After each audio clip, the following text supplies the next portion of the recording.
Here we are once again. It is a weekend, and today is Saturday. We are here to bring you the Gracious Hope podcast, and this is Brother Day Liberia. We all just went through the fever or the fervor of the Liberia national elections, the presidential election. Prior to that, there was the legislative election, and we saw a lot of lawmakers out of that position, and new ones came in. Some claim to be independent, and there are some political manipulation going on, or may I say, discussion going on about the speakership in the House, and it is sparking a lot of controversy, as well as the new nominee appointed by the president of Liberia, George Weah. Uh, Frank Musa Dean, the justice minister, and we will be highlighting a lot of happenings in 2023. So this is like a review. We'll be looking at things that we see as significant, and you can join in, opine, to let us know some of the things that matter to you, things that stood out for you in 2023 when it comes to Liberia, our country. It could be political, it could be social, economic, cultural, religion, or religious. You just name it, whatever that came up that we don't know. But this platform is all geared toward uplifting our spirits as Liberians. And so it's a Christian based format or platform, and we discuss contemporary issues that affect the Christian life. And the reason for that is that we want to promote and preserve the Liberian Christian heritage.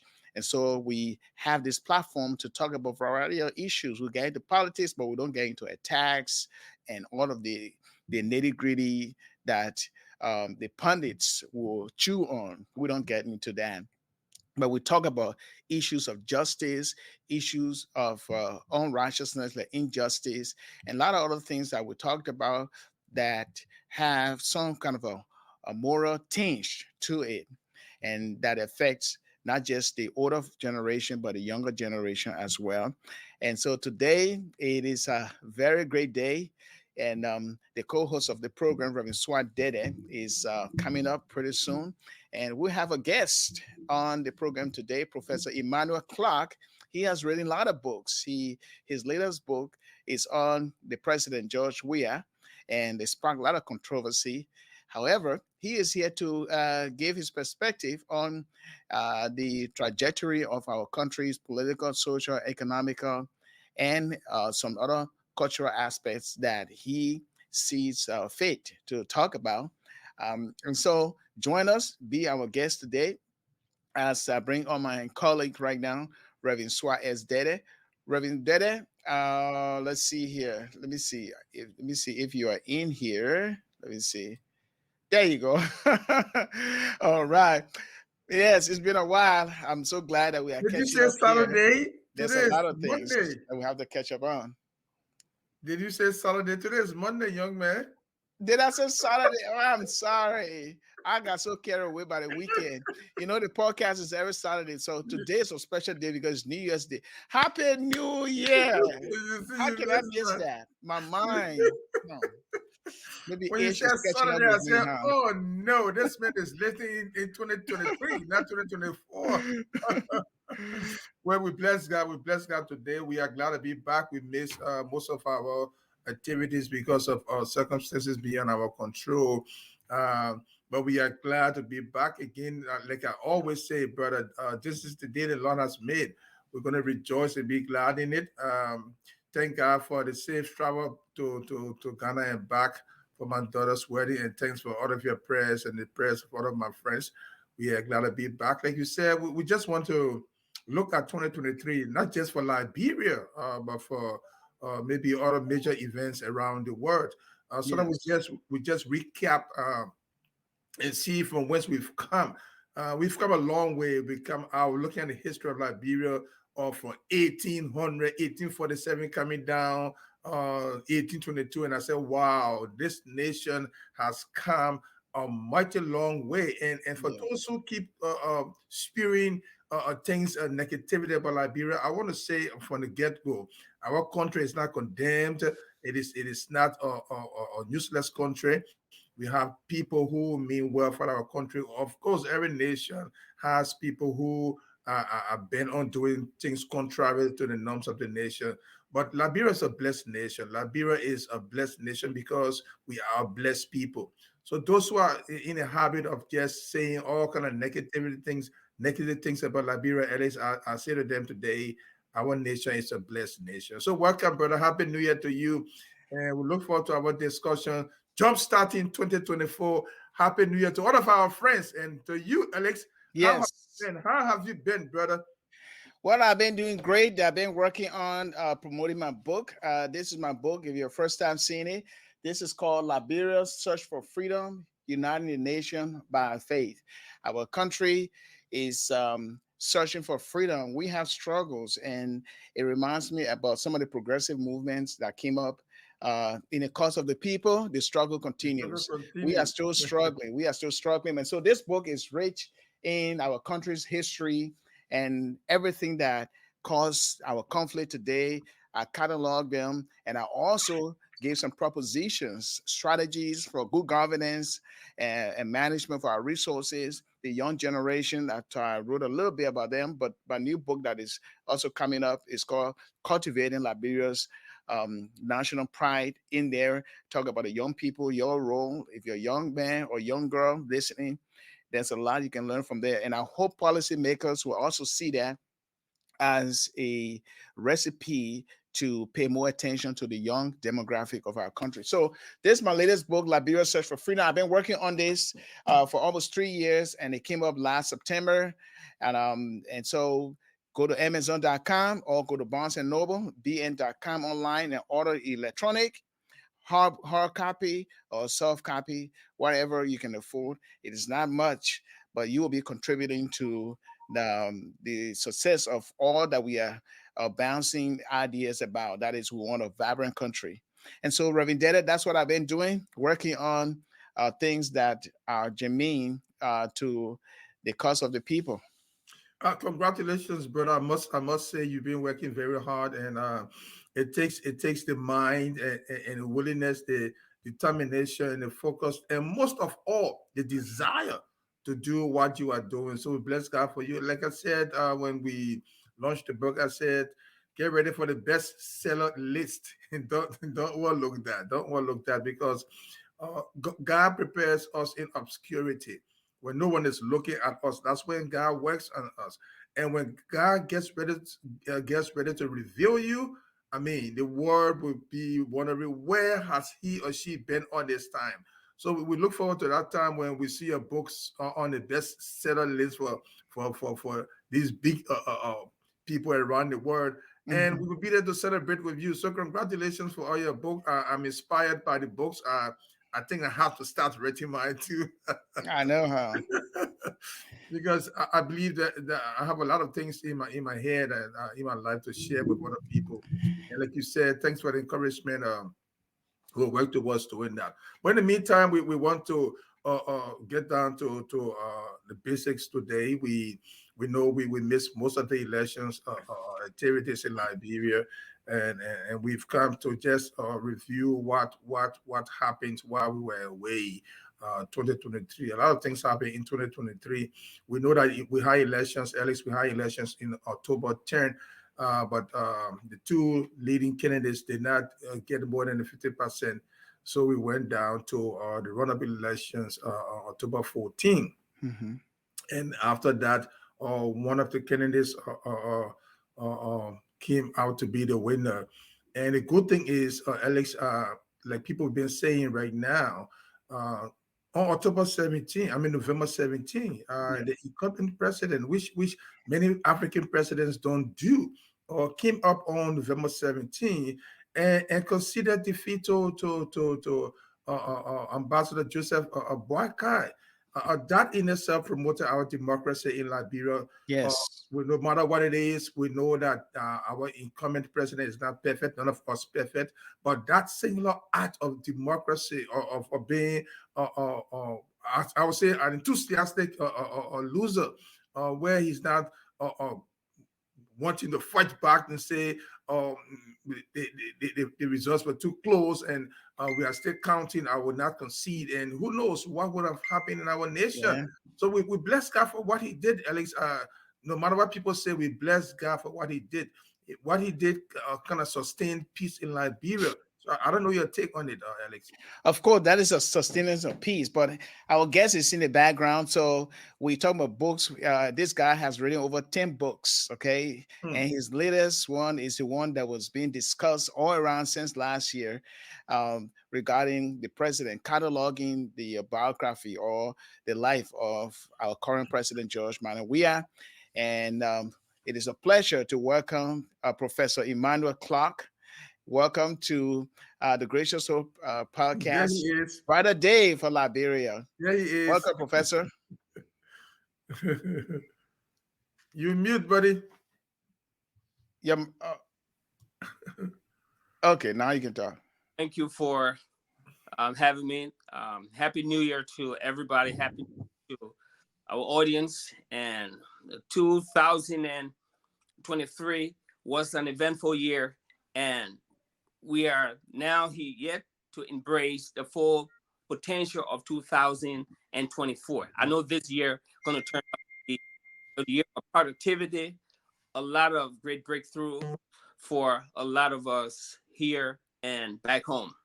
I'm happy to be here, guys. Yeah, so in retrospective of 2023, a lot of things happened in our country. The tough talking, straight quarter ambassador of the United States, Ambassador McCarthy, he left, and we got a new ambassador in, and he was very vocal on corruption, on mismanagement, on ineffective leadership. And most Liberians that I know, especially those that in the diaspora or the intelligent, well, I say educated Liberians, they hail him for his straight talk. But there were some people within the government, especially the national legislature, who said he was talking undiplomatic and in a demeaning way. So I'm not sure from my end how he would have worded some of the things that you're talking about. So let's start from there. What is your perspective so far? If you look at events, what are some of the events that you can talk about for our audience that they need to be aware of, how our country handles some of these things, the individuals, both politics, we look at other dynamics within in the society, and from your perspective as a prolific author, what are some of the events that you can talk about comfortably That's when for? we thank you for that question. When we catalog from January 2003 till December 2024, what stood up? I mean, you mentioned Ambassador McCarthy.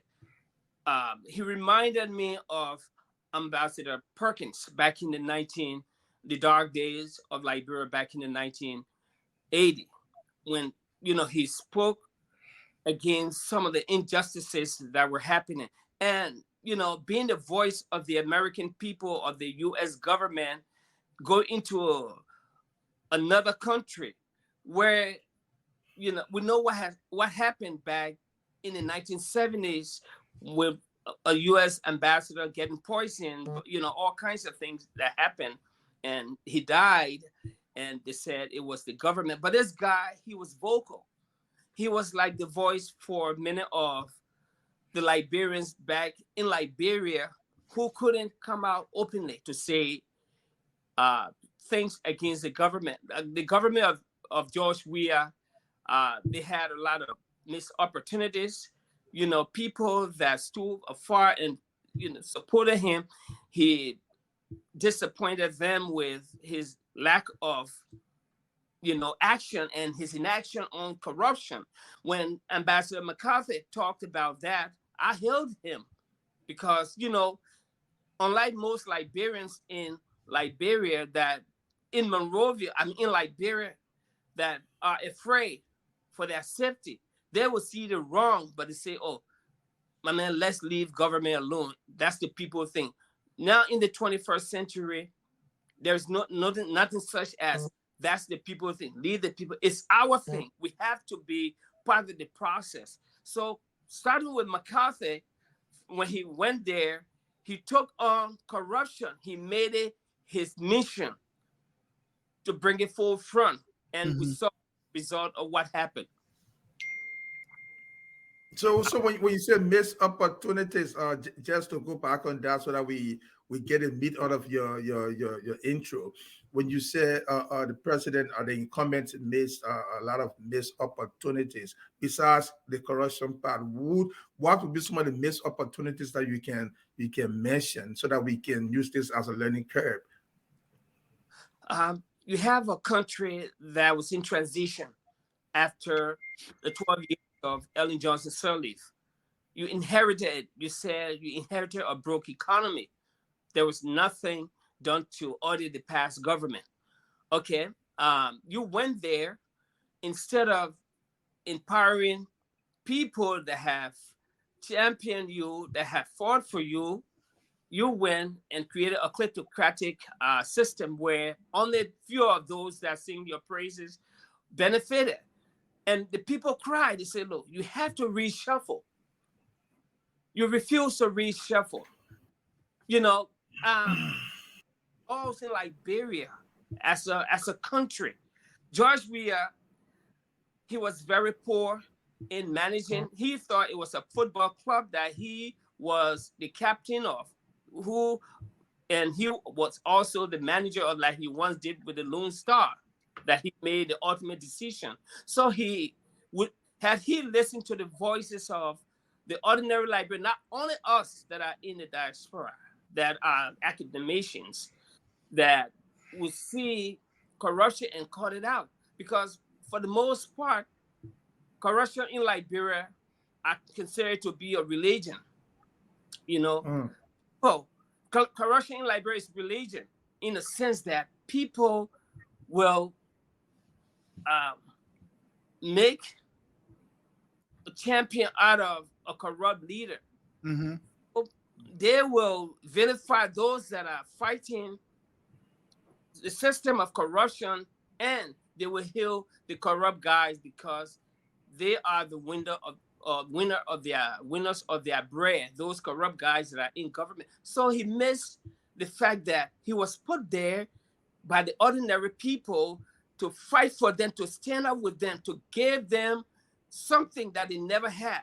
Ellen, too, she had her day. She brought her own people that also messed up. There was some successes, a lot, but she did what she had to do. But people expected George Weah to have gone another way, to have done better than Ellen Johnson Sirleaf did, but he refused to. He refused. So that is why I said missed opportunity. Yeah. Okay, before Ellis comes in, I just wanted to make sure we get one or two things from the professor. Now, there's no one who is completely bad on the face of this earth. Okay, so analytically and being objective, what would you say are some of the positive highlights of George Manners Weah presidency? Thank you. If you've read that book, I George Weah, we used to hang up back in the day in Trenton, New Jersey. I know him when he used to be a football player. He would come on McDonald Street when he was with IE. Um, and during the writing of his book, George Weah is enigmatic. You have to know the man George Weah. Okay. But George Weah is also transactional. And that's one of the things about George Weah. He George Weah, he's a scary guy. He's to say George Weah would look at somebody and order them to be killed or harmed or whatever it is. I don't see that in George Weah. That's why in the book I say George Weah, he's very afraid. We interviewed during the writing of that book, we interviewed over 200 of his friends, family members, and even close allies. They would tell you he is an enemy to cruelty and lover of justice. But again, he is also fair when it comes to his sportsmanship. That's why he went the other way. While his party was pushing him to go left, he did the right thing. Even though there was a lot of pressure on him, but George Weah wouldn't listen. He's transactional. He petty in a way, but he's a good man. He loves Liberia in his own way, but again, he's not perfect. He did the right thing for our country, and George Weah has just put himself on another level in African politics. But I mean, the irony here is that under his watch, the auditors, within 8 days, they were all dead, mysterious death. And we see a lot of other politically motivated killings going on. So you say that he believes in justice. How do you reconcile the two? If you look at his administration. Let me go back to the 1990 wars. I was in Sierra Leone. I was in Guinea. We were in Sierra Leone. Then the war came in Sierra Leone. We had to run to Guinea. We were around that West African corridor. People would go to George Weah asking for help. People also, we're in Sierra Leone when they were trying to form some movement to go to confront Charles Taylor in Liberia. They reached out to George Weah and he refused. Later on, I heard a rumor, Liberia, they have a lot of side talks. They said, he sponsored Model to get rid of Charles Taylor. But again, I don't trust people's word for anything that George Weah ordered the execution of those auditors and some of the bad acts that was going on. George Weah, I remember in 2011, before after the elections, presidential election, there was some demonstration that was supposed to take place. Guys went to George Weah. I want to do that. He said, "Look, gentlemen, my hand's not in there." And we know the end thereof. Somebody got killed. And he told his supporters that, hey, you see what I told you guys? I don't want to have anything to do with, but if the real story would come up about the death of those people, attributed to George Weah, that he sanctioned the determination of those people or anybody within his government. He's a scary man. He's very afraid when it comes to taking lives. I don't think he's capable of doing it. Yeah, he might not be capable of doing it, but he has the judiciary system and the law enforcement let's say the law enforcement as head of the executive. So he might not be the one who ordered that or orchestrated that. But what did the law enforcement do to bring those people to justice who murdered those people is still left unanswered? What would you say to that? Our judicial system, we have laws on the book, but they are not strengthened by the dread of punishment. So you can have laws, a whole lot of them, and the justice system in Liberia is very weak. Government can never win a good case against anybody. We know that. So I agree. And they're where we are now. No, particularly, you remember they busted some guys who brought in cocaine, right? About what, $100 million? How much did it? Yes, about $5 million or something. And the government ended up paying those people for what? For something that the government did wrong, and the government ended up paying those people, and those people escaped. So he's right what he's saying, and then it points to the justice ministry. Not just one instance, it's not just one instance to that. So yeah, that one instance, but there are a lot of other instances. For example, what about the sons, the sons of Tobin and Tobel? They were killed, plus that immigration lady officer, and also we got another case, even the case right now with the Musu Scott, with the Charlo Musu case. Okay, the pathologists, they had differing results, and we know that there was a verdict that was handed down by a jury, and majority of Liberians still disagree because of the inaccuracy in the report from the pathologists, the government pathologists, and the independent pathologists. And so we can see that, and we got some other cases, I believe, that we can look at over the years, over the year, the 2023, Mm-hmm. that can point to the fact that the Justice Ministry has not done enough to dispense justice so that people or the aggrieved parties can be satisfied. Now, the irony here is that, and Professor Clark, you can help me on that, and the Reverend Deddeh, you can help me on that. The irony here is that the Justice Minister, Frank Musa Dean, has been nominated to replace Justice Nambwe, who is apparently ill, from what I heard, and he's leaving. And so this is where we are. His hearing is upcoming in the national legislature, and there are people who are protesting that honor uh, Councillor Musa Dean's leadership at the Justice Ministry.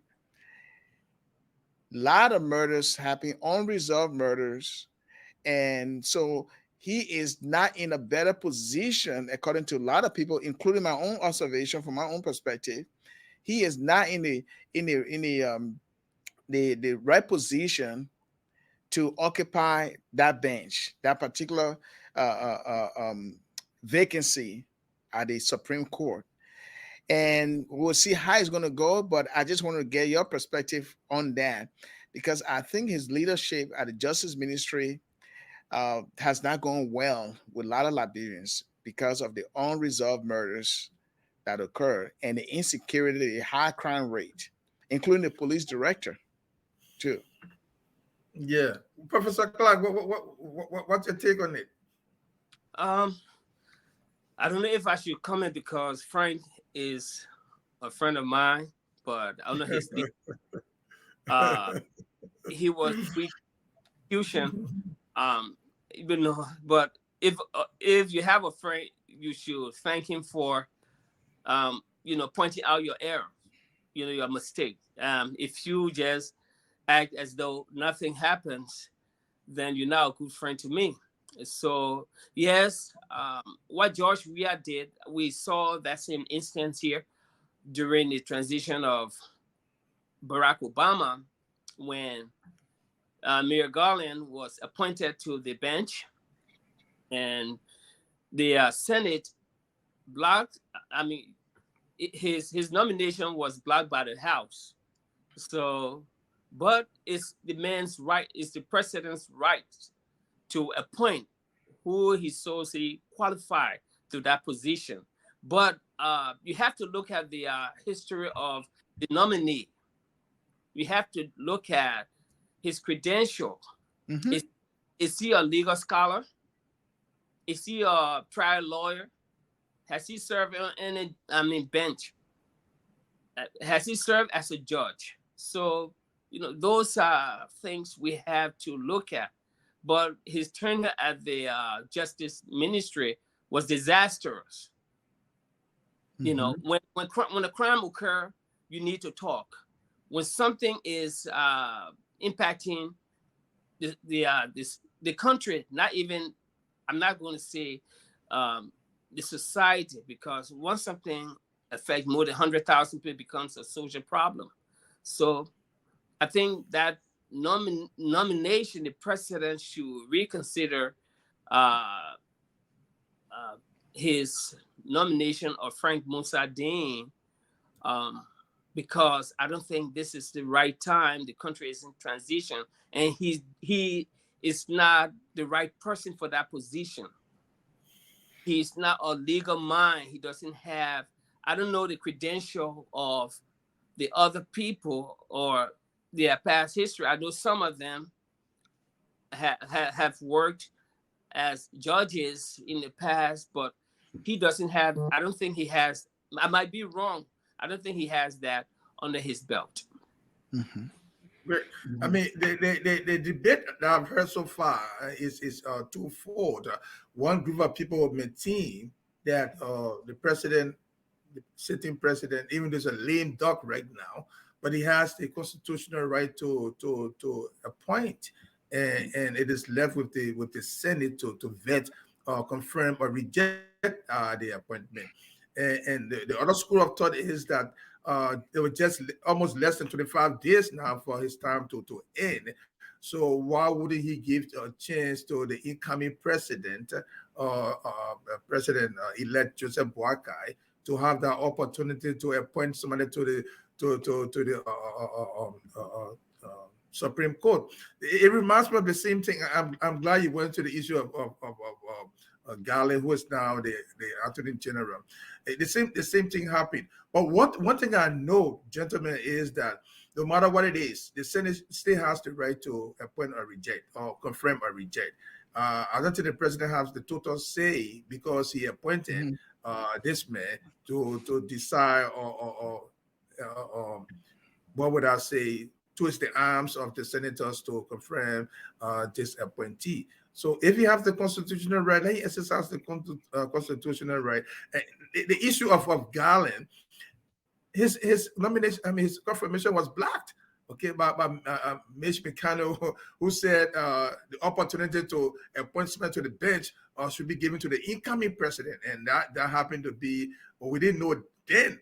It was still the contestation between Hillary Clinton and Donald Trump. He didn't know who was the president then, but he said they should be given to the incoming president. So it depends on the political scenario and the situation that obtains. So for my take is that if the Constitution provides for the president to appoint, so be it. But the Senate should also exercise its right to say, at this point in time, we don't want to do this, because we want to give the incoming president the opportunity to appoint somebody to the bench. That's just my take on it. Yeah. And if you're just joining us, this is the Gracious Hope Live Podcast, Brighter Day Liberia. We are ushering democracy in every way as we witness before our eyes a smooth transition from the past administration to the new administration. And Liberians are filled in their hearts with joy for the fact that there was no chaos going on. You see, and this is a testament that Liberians are fed up with war or with infighting, even though the infighting is still going on, not physically with guns and blows and whatsoever, machete, but in our hearts, they still have war. And let us not forget, we had a civil war for long years, and a lot of people um, still grieving for that war. They lost their parents, other family members, relatives, their friends, and our infrastructure, as you can see today, we are struggling to rebuild. So war is an ugly thing. However, we bash the whole idea of reconciliation, which is very important that this new administration would take on. We need to establish reconciliation hut, or would I say commission, in every county, so that these grievances can be addressed gradually. And if there is anything like reparation to pay back, whether financial or something property destroyed, the government can take on that task to do it, because we need healing. Our country needs healing. And that is why there's lack of love, there's lack of trust in government institutions, or may I say in our leaders. We are hoping that the new administration will rejuvenate the issue of trust and integrity. And we understand that there are a lot of things in the pipeline that we can see. We read them on the newspaper. You know, when I read a newspaper, when I see a newspaper online, I read it, I know it's from a mind, and I don't tend to believe it right away, because it is printed, right? So it's a mind that wrote that. And at times I question the structure of the story at times. And we saw in the election, the past election, how majority of the Liberian newspapers, both online, they were toting the line, or they were like, what would I say? Uh, popular relation, popular relation for certain, political party.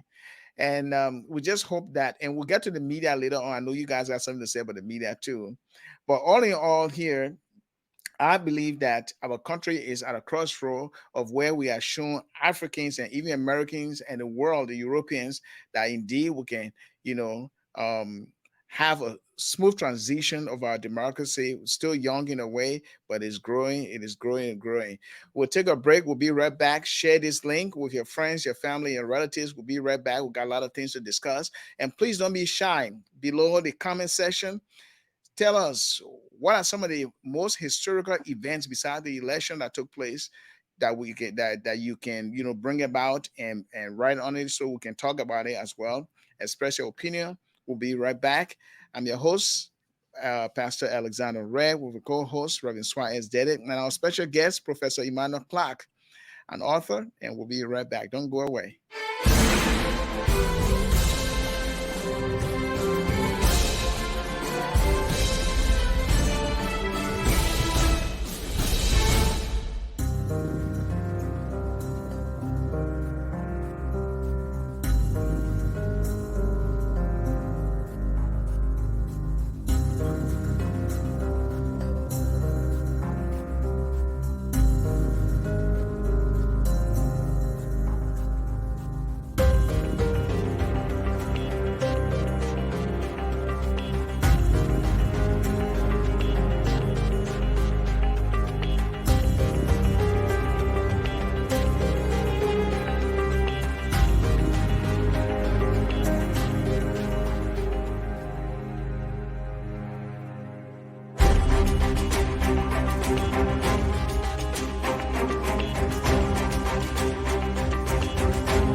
All right. Happy New Year. If you are celebrating grand style, today is New Year's Day.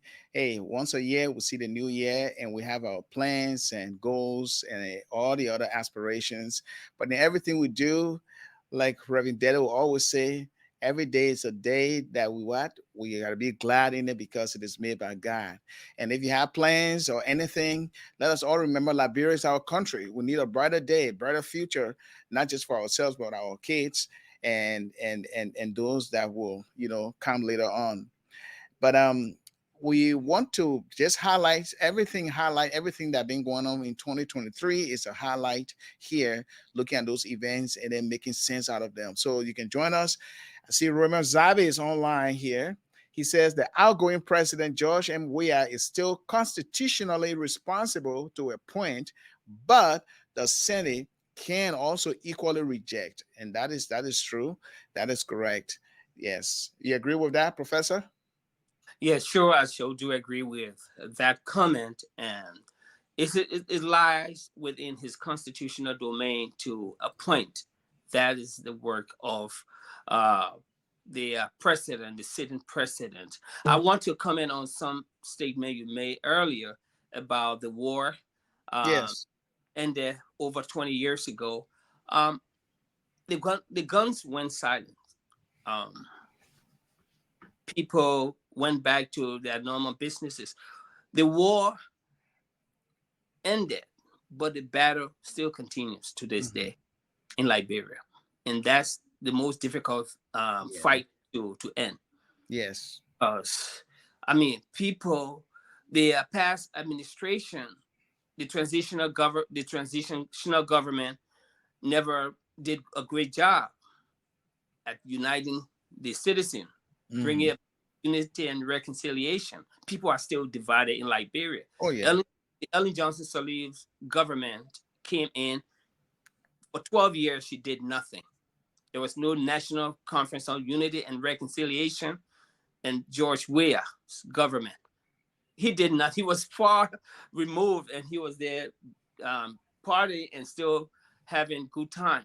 So we need something from this incoming government. It's our expectation that there will be some kind of national conference of unity. Because you see, if you look at the premise of war and Hmm. justice, they are like two brothers. Hmm. One look forward while the other looks backward. especially, you cannot achieve one without the other, especially where heinous crime has been committed. So they need to look at that from that prism and see how they can unify our people, Mm-hmm. recognize our differences, because we are stronger when we are together. We need to come together as a country to harness the power of each and every individual for the greatness of that country. That's the only way Liberia will be great. And we're depending on the incoming administration. Yes, reconciliation. Reconciliation is always important because, yes, people committed a lot of atrocities, Reverend Deddeh. And so, without reconciliation, without um, um, bringing about justice in a sense where people can reconcile, meet the victims, the Reconciliation Commission, Truth and Reconciliation Commission came on. They were doing that. And in the end, the report never, live up to its expectation. What I mean is that people never had the political will to implement the recommendations by the commission. And that is pretty much sad because whenever something goes against those that are in power or in the authority, they tend to reject that. Just a matter of rejecting the truth or the facts. And that is very sad for our country. Yeah, that's true. That's true, and that brings me back to the elections results. And Professor Clark talks about unity, and you buttress that. But first and foremost, I want to thank Raymond Zabi for buttressing the point I was trying to make, that the president still has that constitutional right to appoint, and the Senate can exercise its authority to appoint. I mean, to confirm or reject. But back to the issue of unity. If we look at the results of the election. Mm-hmm. Ambassador Boaka won 814,881 votes. As versus presidents, we are 793,914 votes. Now, Boaka's percentage is 50.64%, and then President Opon is 49.36%. We see the close divide right there. Now, Mm-hmm. for unity, my question is, how will President Boakai lead in such an environment where the results were so close? And that means upon President Weah still has a huge following in Oh, yeah. Liberia.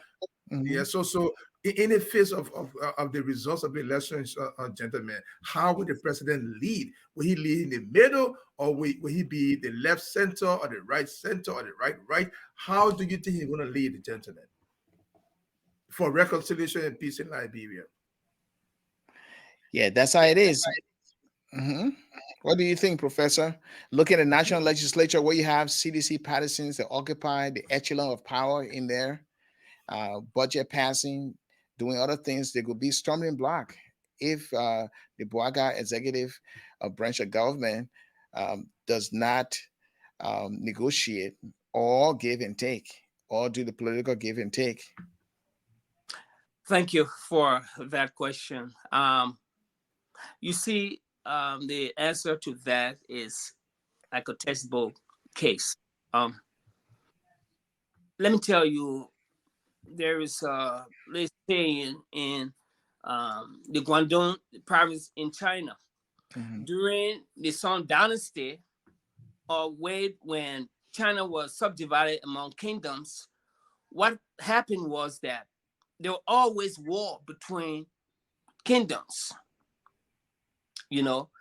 or clans. So whenever there was some fighting between two Chinese kingdoms or clans, the elders, the clan did never look at the cause of the problem, the source of the problem, or the cause of the problem, or the effect of the problem.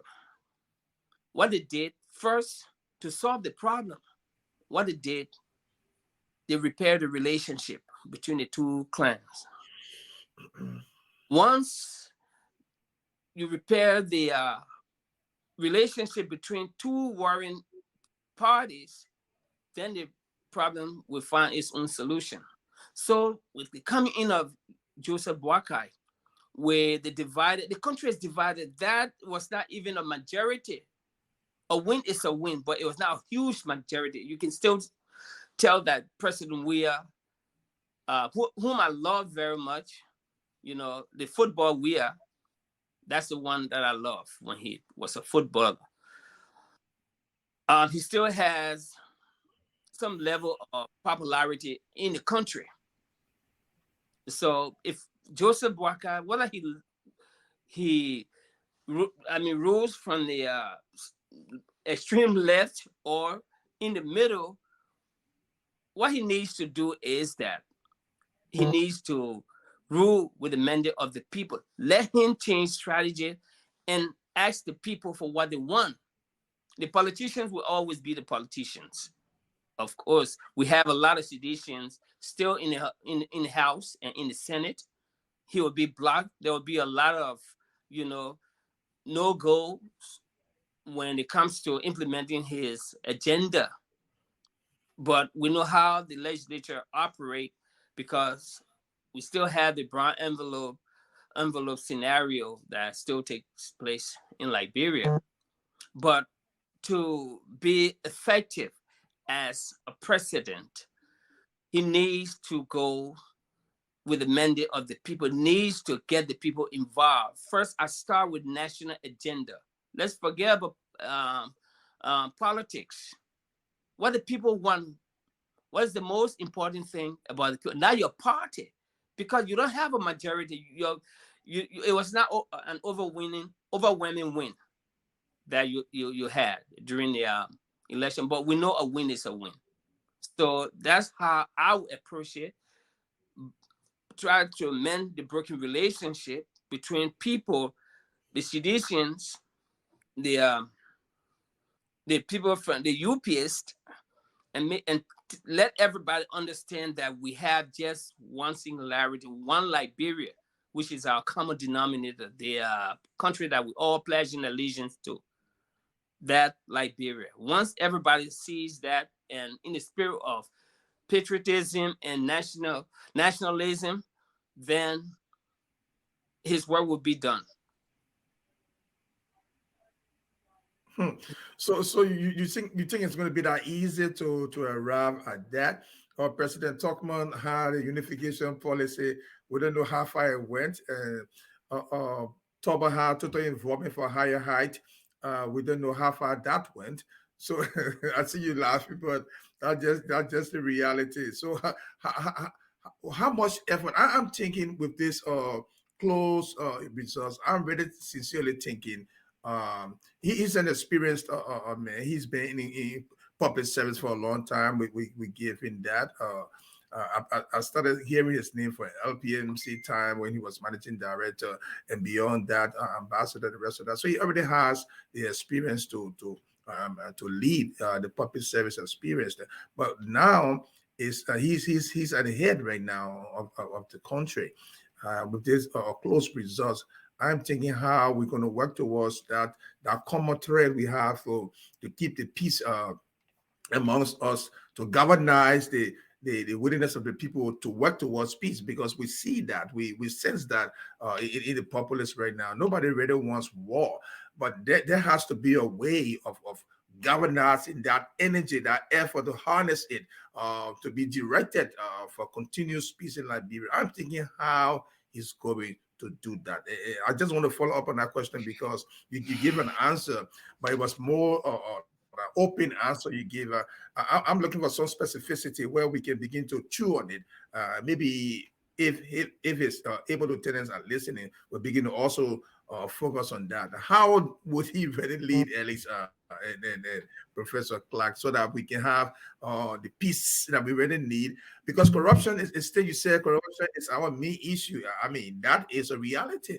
How is he going to deal with that to keep that harmony and that peace in the country? How will he deal with the issue of rule of law to make sure rights are respected? People's what would I say, fears are allayed by the strong and able judiciary. How will he deal with the issue of law enforcement? So all those things are things that I've been thinking about, and I'm just throwing it out there. I know it's too much. I'm throwing it out there. How can he deal with these issues to have peace in Liberia and the right things done in Liberia? That is what I'm thinking about. Well, when it comes to leadership, I believe those that I appointed to help you, can pave the way for that. So the executive branch is not the only branch. We have the legislative, we got the judiciary, and those three branches speak on behalf of the Liberian people, especially or particularly the national legislature. And so when it comes to leadership, we have this whole mental mindset or the mindset that yes, only the president can take all the blame. Only the president can lead. Of course, the president can lead, but if the president is leading, then he will become a dictator.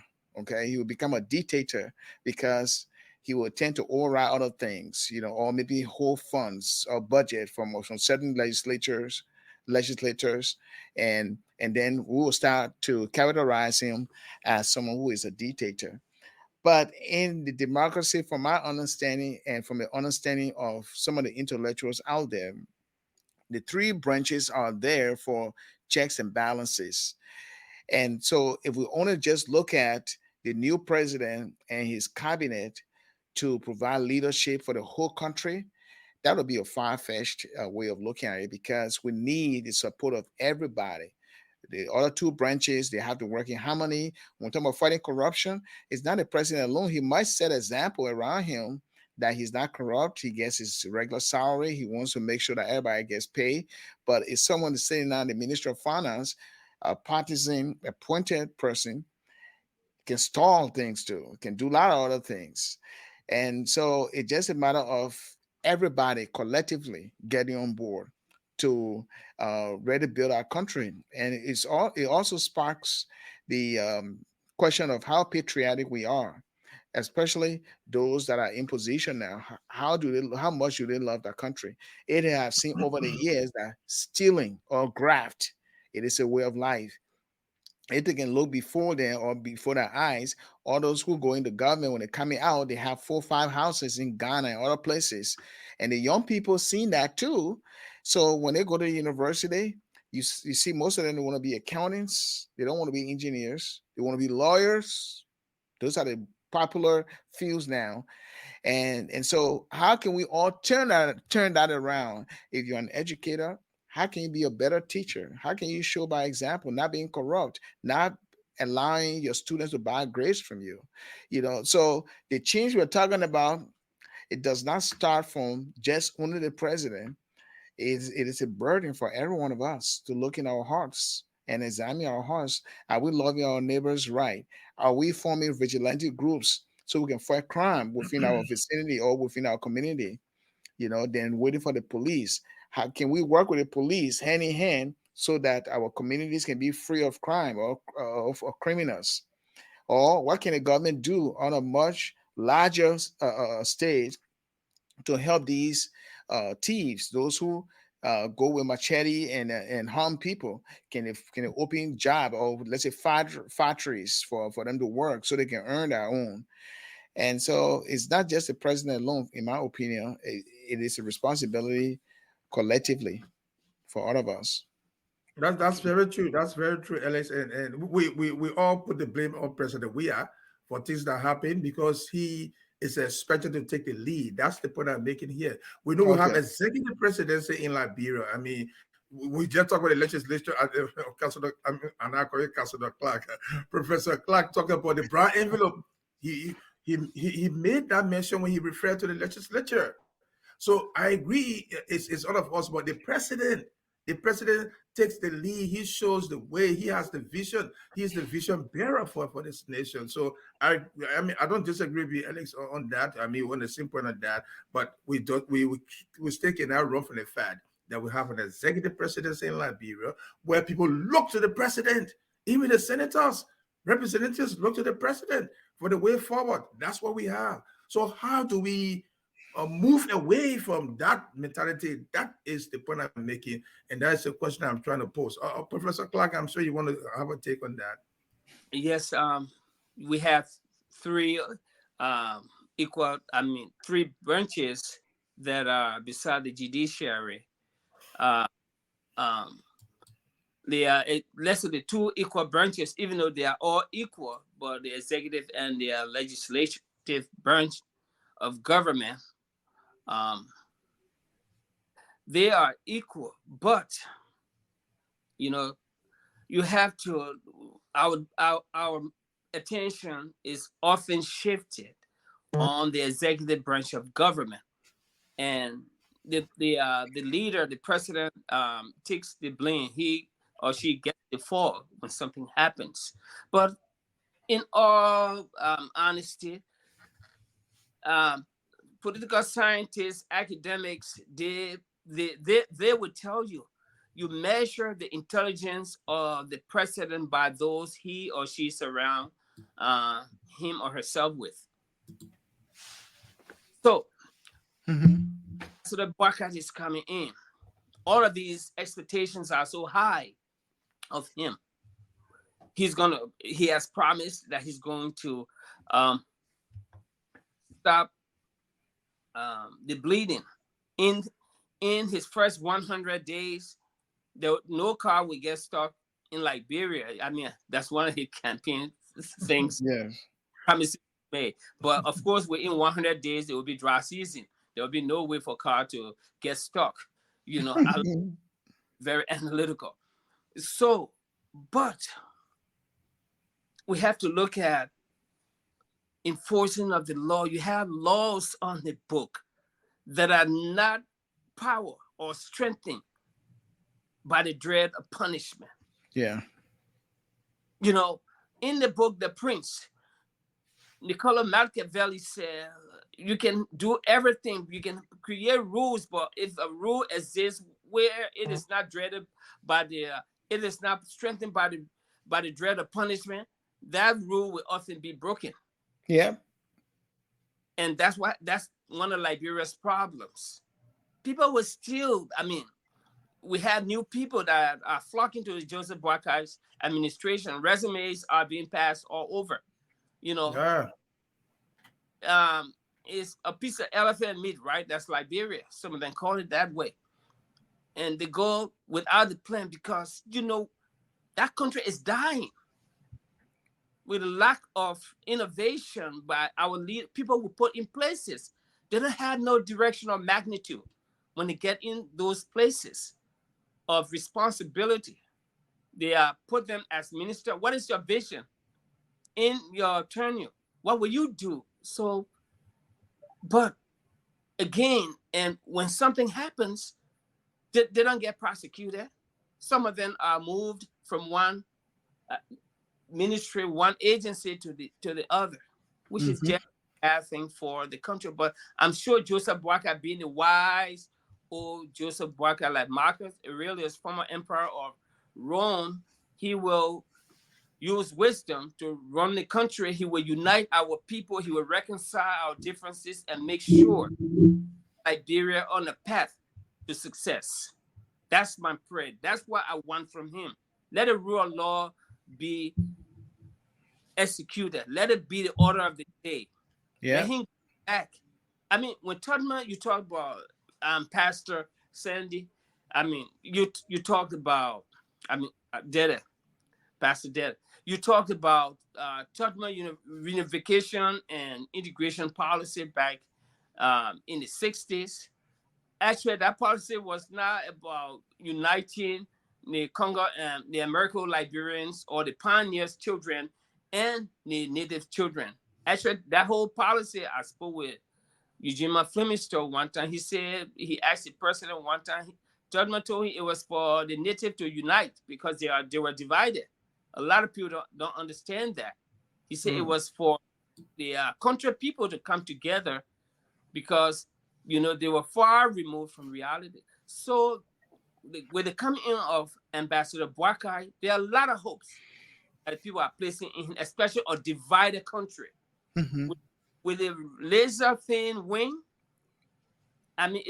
sometimes things become ungovernable. But we pray with a peaceful heart that we Liberians have, will not be divided, but we'll work together for the greatness of our country. You've been in the United States for a very long time, decades. You are educated. What is your plan? What do you plan to do? Are you moving back, relocating to Liberia? I know you got your family. Mhm. I What is your future plan for our country? Liberia is where my heart is, to tell you the truth. During the Ellen Johnson Sirleaf administration, I went there, I volunteered. Whenever I go to Liberia, I teach at colleges and universities. I was teaching one time at the United Methodist University where I go sometimes. I volunteer to teach. And I had this TA, and I normally in the US, we will assign lesson from book. And I wrote this book, Management Information Systems for Liberian Colleges and Universities. I will assign the chapters when the children go home. When they come back 2 days later to class, I said, did you reading of the chapter? They said, oh no, the chapter too much. Why don't you condense the contents of the book into a pamphlet so we can, it's easy. That's what the other teachers do. I said, no, I mean, we need to remove ourselves from reading pamphlet. We read chapters, you learn better, you strengthen your mind. So at the end of the semester, my TA, Jonathan, he would bring me envelopes. I was so upset. This young lady, she can't afford to even transport herself. She brought she gave Jonathan $50 to give me for my gas. I said, I was upset. I called her name and she was shaking. I said, come and get your $50. Don't ever give me money. That's not, I'm harming you. She said, sorry. She said, sorry. But I had been to Liberia. I was the one who led a team of 25 people to write Liberia's first IT curriculum in 2000, from 2000, from 2012 to 2013. Yeah, it was Matok Bangba. He was the deputy. He commissioned me to write it. And of course, we charge the government $250,000. That's why they normally give the experts from the U.S. and other places when they come.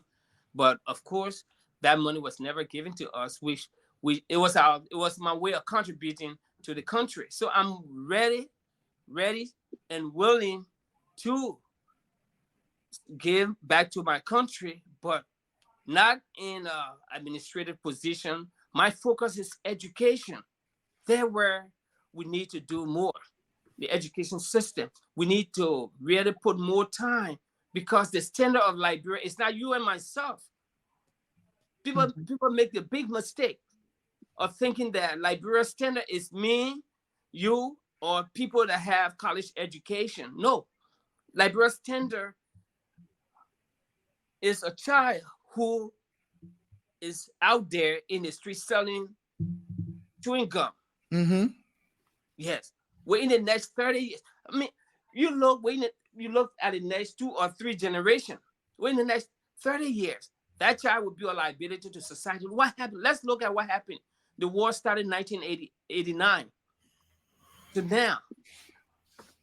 A whole generation lost. Now we have social problems on our hands. So we need to do more with investing in those kids that are in the street.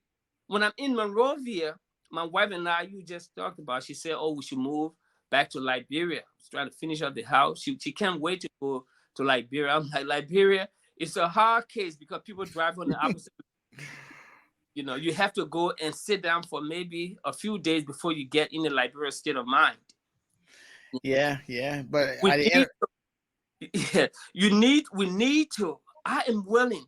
I have textbooks that are being used in Liberian school. J.J. Roberts United Methodist High School is using 5 of my books. MTI, they're using my books, and several institutions, even UMU, if they're still using the MIS book, LU too. I am currently the chairperson for the University of Liberia Alumni Association on universal relation here in the U.S. I'm constantly engaged, but Liberia needs us. From, as I said, from January 1st, 2003 to December 31st, 2023, a lot of things happen. And of course, who are the victims? those young people, those people that are hungry for leadership. Mm-hmm. We cannot just sit around and think that the politicians, the job seekers, are their solutions. So I'm willing to work. I'm willing. I'm putting some packages together to see how we can create jobs. That country needs jobs, jobs, jobs, jobs for the youth. Mm-hmm. Have almost 70% of the population below the age of 40. I am telling you, 70. You know how many millions? That's a lot. So we need to do better. And I know Liberia can do better. Yeah. And we have in the studio here Mr. Raymond Zavi, who is a radio personality on Mill Radio. And Mr. Zavi, welcome to the Gracious Hope Podcast, Better Day Liberia. Um, what are some of the good and bad from your perspective in 2023 regarding our country? Thank you, Alex. Thank you for this opportunity. Since I joined you guys, I've been listening to all of your very salient points you've spoken out regarding the development of our country. I cannot agree with you more, especially when it comes to how collective or how Liberians, all hands should be on deck to make sure that this country is developed. You cannot put the whole weight on the incoming president. He's a human being like all of us on this panel. So his kitchen cabinet will have to be like-minded like him. During the certification, he told the Liberian people in the world that under his administration, Liberia is going to be a different country. All right. So we as media practitioners, we are, taking stock of all of what he's saying. But at the same time, like the prof said, I mean, we have to, contribute or invest our expertise from our different standpoints as media practitioners. We have to be very professional in holding their feet to the fire. We also have to do our own part, play our own role professionally in our own performance. I heard Alex talk earlier on about the media's performance during the elections. I mean, we're underrated. Personally, media is in crisis, and there are efforts, to resolve that crisis so that the Liberian media practitioners, can, play a very fundamental role in the development process of this country. You're right. Let's not sugarcoat it. It cannot rest on the three branches of government. The three branches of government are dependent on the Liberian people. As per the preamble of our constitution, power is inherent in the people. So even you can have the three branches of government, the executive, the judiciary, and the legislature, the Liberian people are the fundamental holder of the power. So they will also have to be reached out to in order to play their role in a very meaningful and sincere way. For example, if you walk, I heard you talking about your wife encouraging you to come back to Monrovia. The streets of Monrovia are literally filthy. We drove to town today. I took my kids out today. And I mean, if the geography of Monrovia, Bushra Island, Douala, I see you, Pastor Deddeh laughing. Douala is filthy. And the filth is being lit with fire. And it's smoke. The inhaling of the smoke from that filth, the burning of the filth. Obviously, you have people, getting some other illnesses subsequently. So everything you guys have said, you are right. The Liberian people must stand up. They have yearned for this change, and this change has come based on their collective effort. Now they must be sincere. We too will have to give them that push, that urge, give them a platform to be expressive. All right. Even though they have selected this government, this incoming government of Joe Boca, but at the same time, if they have differences, if they think that things are not going right, it is the media's role to provide our platform in a very professional and guiding role. So yes, when it comes to the development of this country, all hands must be on deck. Joshua did his part, but like you all said, I mean, his cabinet, some of them, they were at variance when it comes to their thoughts in leading the government. Some of them, got corrupted by the power. I mean, they had no equals anymore. Before they came to power, they went to the trenches, they went to Nikuta, they went to West Point, they went to all of the communities to get the people's vote. But when that power was given them, they got drunk with the power and got themselves misled and felt that they were misleading the people. Liberal people, they are described in so many ways. They would tell you, say, liberal people are not stupid. You would think they are stupid, but when they are about to, shun you and tell you that to be dismissive of that classification of they being stupid, it comes as a shock. And that is exactly what has happened to Joshua and his associates. They felt that it's just going to be business as usual, where Joshua will raise any supporter hand up and will be elected. That thing was erased ever since. The writings were on the wall. During the first one, they were on the wall, but they refused to listen. Now that Liberian people have decided, as per our constitution, power is inherent in the people, the Liberian people will have to be sincere in this opportunity that has afforded them in order to participate in the development process. Don't just throw the blame. Yeah, Joe Bucker has come, like I wrote, he has a huge tax. He has a very, very huge tax. But he can only succeed if he has people of like minds with him, with what he says, that under his administration, Liberia will be a different country. We want to see that difference. We'll be happy to see how different that country is. That's my initial comments for now, gentlemen. Wonderful, wonderful. I mean, the eloquence in the presentation tells me that you you know the issues that we are discussing. I see the common thread in our discussion is even as we reflect on 2023, the issue of corruption keeps rearing its head in the discussion, which makes sense, because corruption, as we all know, is eating into the very fabric of our nation state, our nationhood. Our Professor Clark saying Liberia is dying. I would say Liberia is at a crossroad. We're not really dying. We are struggling right now, and we will get our 14 pretty soon with the mindset and the willingness of all of us to get involved. And this is where the American government comes in again. Alex began this discussion making reference to the former ambassador McCarthy. We all know in August 15, 2022, the U.S. brought down some heavy sanction on three government officials, Lieutenant McGill, Sema Serena Cephas, and Bill Traore, all officials of government, because of corruption. The U.S. government is trying to help us fight corruption. But are we willing to help ourselves, Raymond and Professor Clark? Are we willing to help ourselves to fight corruption along with those international groups that are that are willing to help us fight corruption? That's my question to you and Professor Clark. Are we Liberian people?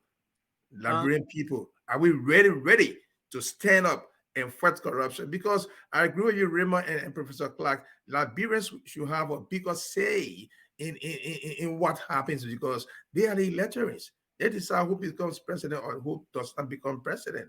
So if the governors see the determination of the electors to force the feet to the fire to fight corruption, I think it would happen. So let me get a take on that. How can the Liberian people put the feet of the governors to the fire for us to fight corruption together? Thank you, Reverend Deddeh. For the most part, Liberians self-sabotage. Yeah, we behave like dumb-driven cattle at times. As what? We behave like dumb-driven cattle at times. Oh, dumb-driven cattle. Okay. I know, sometimes I use big words that does not mean anything, but it means a whole lot If you put it into that's why I want you to break it down for everybody to understand. yes, I said we self in a sense Mhm. that we have an international partner, the United States, fighting for us, fighting to stem corruption, but yet then we heal corrupt people. We elected Bill Traore, brought him in government. We elected Nathaniel McGill, brought him back in government. Uh, what's his name? Ellis Tyler is back. And what kind of people? I mean, what kind? That just speaks volume of to our lack of, you know, genuine uh, uh,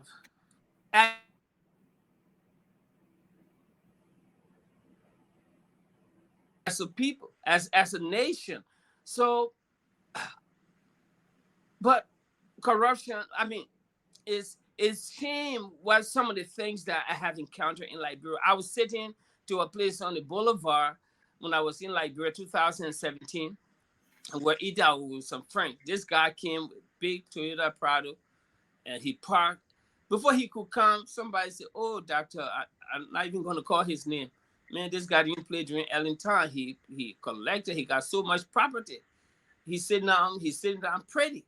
So he came, and of course, they called him, a friend of mine who I was sitting with. He called. He said, "Oh, doc, what are you drinking?" He said, "Oh, what you got?" They brought the menu. Then he ordered, and I turned around joking. I said, "Who paid?" He said, "Oh no." Lincoln said he was going to pay, my friend. I said, "No, this guy's supposed to pay because he stole a lot of money, you know," and he got upset, and he got very upset with me. Then we started throwing jabs. I said, I heard before you walked here, these guys said you stole so much money during the Ellen Johnson Sirleaf administration. But you supposed to be buying the food for us and not him paying for your food, because look at the car you're driving. It's not your own earning. You stole it from the Liberian people. And of course, I told him he needed to be named and shamed.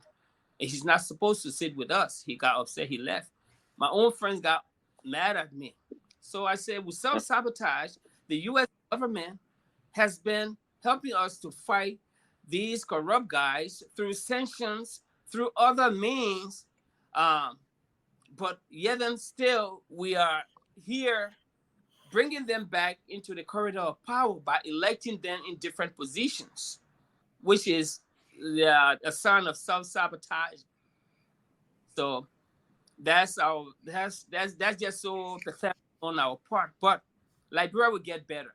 We, the people, we need to stand up and educate those who are not educated to a point that they will know what is good for themselves, instead of them just making the same old mistake over and over. You cannot keep regurgitating, and the thing will just percolate in the sense that the same old people will come sit on top of your head. You call them, "Yes, sir, yes, sir, yes, man." And it got to stop. We have to put an exclamation mark to it.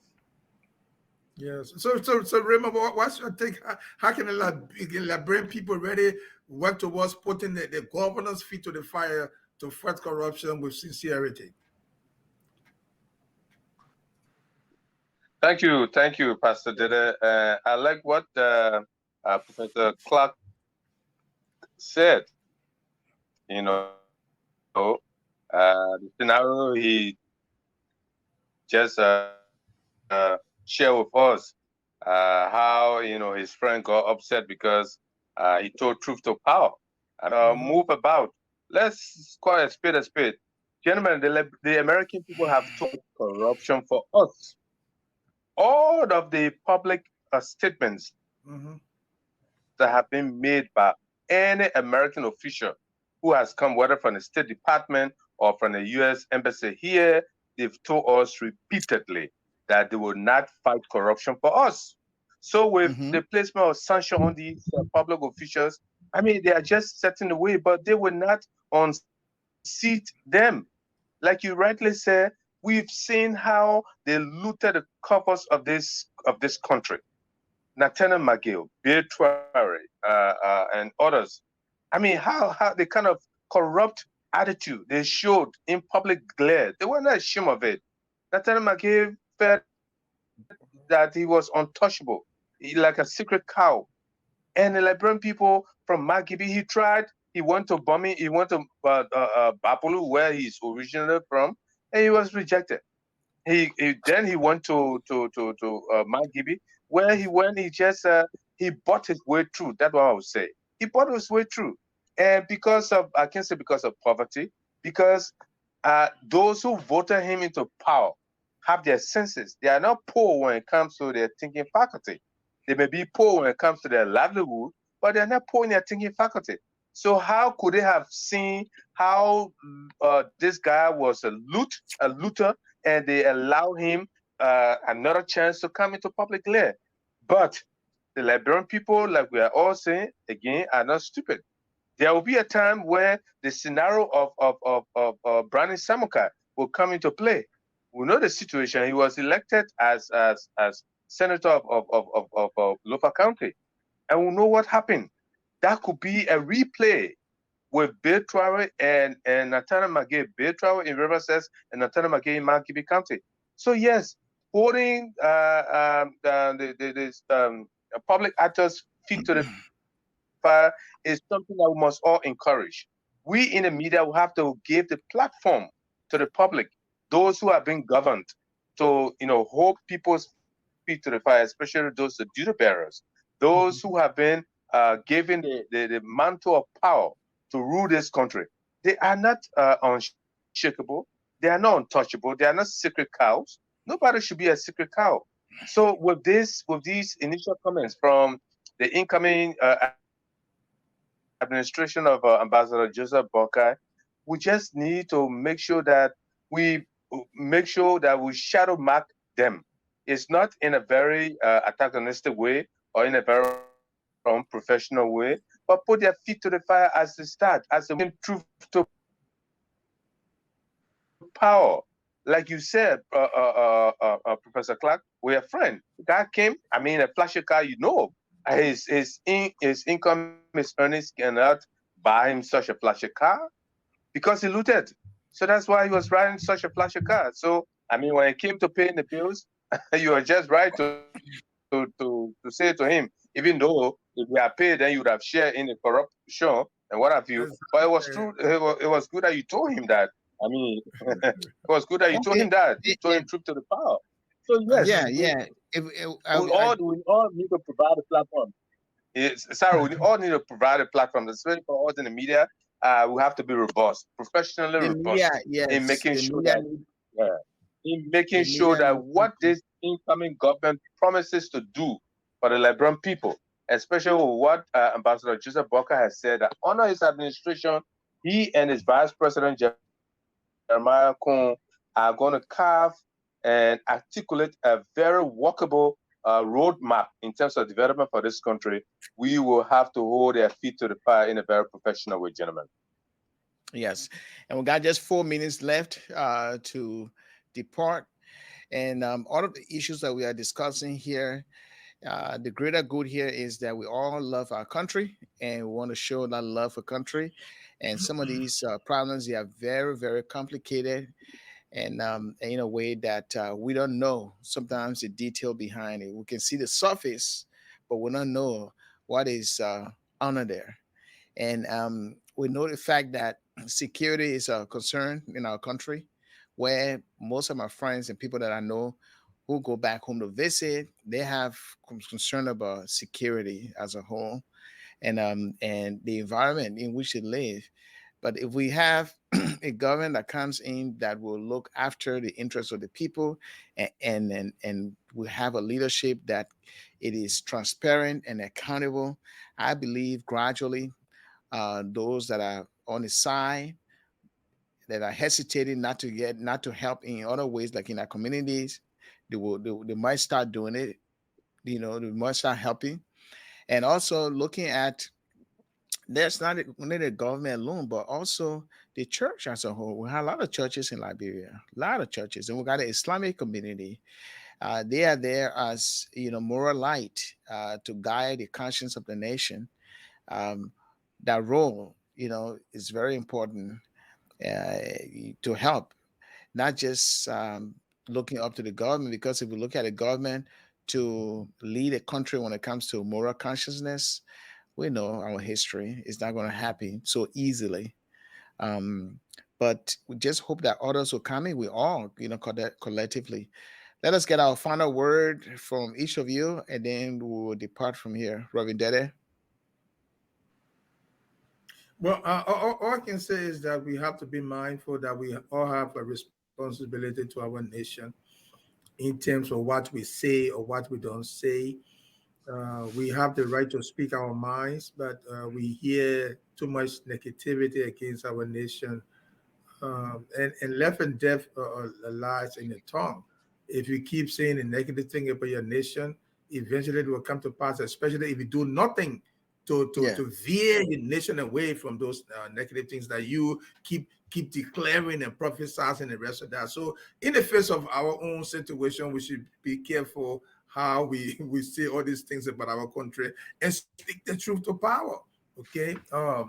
Professor Clark say he shamed this gentleman, but I'm glad he didn't eat the food. I mean, the men did not pay for the food. We are also held accountable for delving into corruption as well, because that's what it is. See, that's how it starts. You say you have to pay for this food, and then he pays for it. The next time he comes, you keep paying for it, and it's the money he cutting away from the coffers he bring it to share with his friends. So that's how it goes. So these little things that we talk about matters a whole lot when it comes to how our country moves forward. And Rima, I mean, you made me kind of sad when you talk about the situation with the deity in the city. It really casts a bad expression. I mean, image on me, because I'm thinking the Buju Island that I knew when I was there, all the places, they were clean, no matter what it was. Uh, it was not street paved with gold, but at least we could walk around. Now, Yeah. as it is now, it's kind of scary the way he presented it. So our country has a big place to go, but the country is not dying. We are challenged. We are all between hard and stony places. But Liberia will rise again, and Professor Clark mentioned that. All of you mentioned that Liberia will rise again from the arches to the place of glory, so that those who doubt us today will know that we are people of value and valor uh, that can make it. 2 minutes each. Yes, Final words. thank you. Liberia, uh, we will get better, but as we have uh, put 2023 in our rear view mirror, we need to embrace 2024 in the spirit of nationalism and patriotism. Let's put Liberia first. Let's think Liberia. Let value cooperation over competition. That's the only way we can survive and thrive as a nation. You know, it's not me versus you or they versus us. It's us, Liberia, together. So with this new administration, I have hope. I believe in Liberia. I'm coming to Liberia.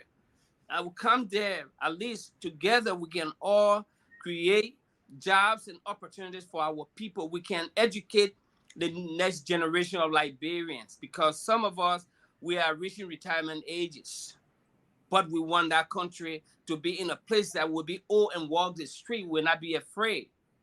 Liberia will get better. The dirt, at one time, it was several years ago, I went in Osaka, Japan.